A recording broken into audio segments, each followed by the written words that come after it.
Hi there, I'm Fox 13 meteorologist Nash Rhodes, and thank you for logging on to myfoxhurricane.com. We keep you up to date on what's happening daily in the tropics, and right now we're tracking one named storm and one disturbance with hardly anything occurring in the Caribbean and the Gulf. In general, most of that activity out there near the main development region or in the central and western Atlantic, and that includes Tropical Storm Gabrielle. Gabrielle looking a little bit more impressive on infrared satellite imagery as it's entering into a better environment all around for this to eventually strengthen into what's anticipated to become the second hurricane of our season.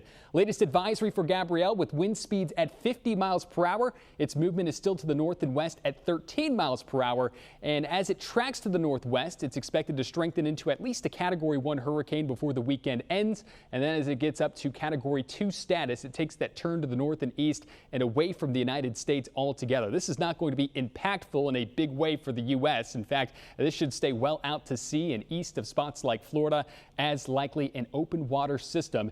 Even the island of Bermuda no longer included within that forecast cone, and the strongest of this storm's impacts likely on the east side of that system.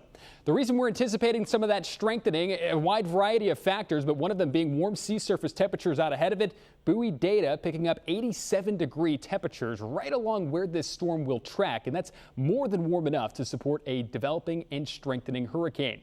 The Fox model showcasing a little bit of that strengthening. This is Monday at 3 a.m. as it's now a level with Georgia, but very far to the east. It eventually takes that turn to the north and east. The stronger it gets, the more pronounced that turn is on several of our forecast models, and then eventually it tracks into the North Atlantic, potentially just an open water system. We will see, but in the short term, apart from Gabrielle, there's only one other spot that we're keeping tabs on in the Atlantic. That is a tropical wave that emerged off the coast of Africa a few days ago. It is currently south and west of the Cabo Verde Islands and will be tracking basically on the heels of where Gabrielle previously moved over.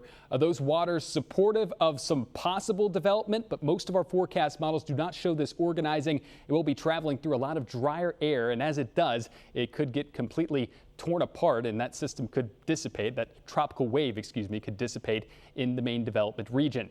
Either way, we will keep tabs on it. If it does form, it would take the name Umberto. If you're curious how we currently stack up right now versus this time last year, we're also at 7 named storms, similar to this time last year. But as we move into the amount of hurricanes we've seen, we've only had one thus far. We're expected to be on our second by the end of this weekend, but already we had seen 4 hurricanes this time in 2024, and that does not even include Helene and Milton, to add some perspective. So the reason I'm showing you this graphic is to not let your guard down just yet. At least for the next 7 days, things looking quiet for the United States. But as we get deeper into the hurricane season, we'll keep you up to speed right here at myfoxhurricane.com.